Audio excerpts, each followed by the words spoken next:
জীবনের প্রথমবার আমার ছোট ভাইকে দিয়ে কেকটা ডেলিভারি করতে পাঠিয়ে আমার একদম নাজেহাল অবস্থা হয়ে গিয়েছিল। যাই হোক, চলেন শেষ অবধি কি হয়েছিল সেটাই আপনাদের সাথে শেয়ার করি। আর হ্যাঁ, আজকে কিন্তু খুব সুন্দর একটা ডেকোরেশন আমি আপনাদের সাথে শেয়ার করতে যাচ্ছি। আর এটা ছিল মূলত 1 পাউন্ডের একটা কেক। আপনারা যারা কেক অর্ডার করতে চাচ্ছেন তারা কিন্তু আমাদের পেজে ইনবক্স করতে পারেন। তবে হ্যাঁ, মনে রাখবেন আমরা শুধুমাত্র গাজীপুর জেলার ভিতরে কেকের অর্ডার নিয়ে থাকি। এমনকি গাজীপুর জেলা হওয়া সত্ত্বেও যদি আমাদের লোকেশন হতে আপনাদের লোকেশন খুব বেশি দূর হয়ে যায়, সেক্ষেত্রে আর কেকের অর্ডারটা রাখা হয় না। যাই হোক, এখানে আমি যে ডিজাইনটা করব সেটার জন্য আমার কেকটা একটু হাইট বেশি লাগতো। তবে যেহেতু আমি 1 পাউন্ড কেকই করার সুযোগ পেয়েছি, তাই এখানে আমি খুব একটা বেশি হাইট আনতে পারিনি। তারপর যতটুকু হয়েছে এটা খারাপ ছিল না, একদম মানানসই হয়েছিল। আর এটাকে প্রথমে আমি এখানে ফিনিশিং দিব। তো ফিনিশিং দেওয়ার পরের কাজগুলো আপনারা তো দেখতেই পারবেন। তার আগে একটু বলি আসলে ঘটনাটা কি ঘটেছে।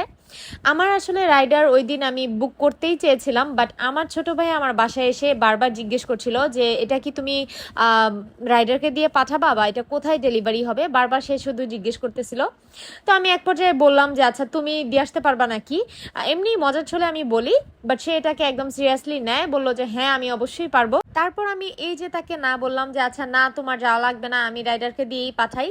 কিন্তু না, সে তো নাছোড়বান্দা, কেকটা নিয়ে নাকি সেই যাবে। তো ওর এক পর্যায়ে গিয়ে কনফিডেন্ট লেভেলটা দেখে আমি একটু হলেও আস্থা পেলাম যে না, হয়তো দিয়ে আসতে পারবে।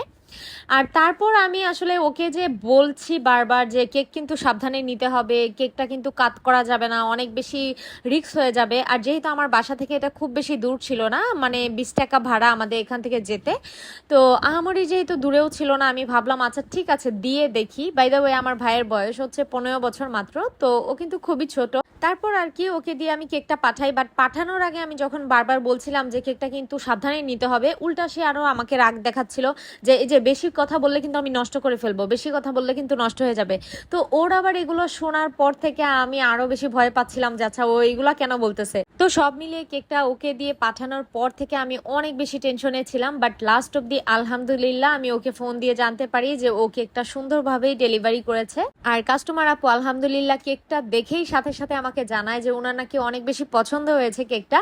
আর আসলে এই ডিজাইনটা পছন্দ করার মতোই একটা ডিজাইন। এটা আমি একটা আপুর পেজ থেকে দেখেছিলাম, পেজটার নাম আমার সঠিক মনে নেই, আমি এমনিতেই অনেক ভোলা মন একজন মানুষ। তো এই যে পরপর এখানে আমার ফন্ডেন্টের ড্রেস থেকে শুরু করে বার্থডে টপার, নন এডিবল সেই ফটোটা, মানে মেয়ের ব্যাক সাইড ফটোটা, প্লাস হচ্ছে ফন্ডেন্টের বল, সবকিছু আমি এখানে বসিয়ে দিয়েছি। আর ফন্ডেন্টের বলগুলোর উপরে আমি একটু সিলভার ডাস্ট এরকম ব্রাশ দিয়ে দিয়ে দিয়েছি যেন এটা একটু গ্লেজি লাগে দেখতে। আর সামনাসামনি এটা অনেক বেশি চকচক করছিল একদম।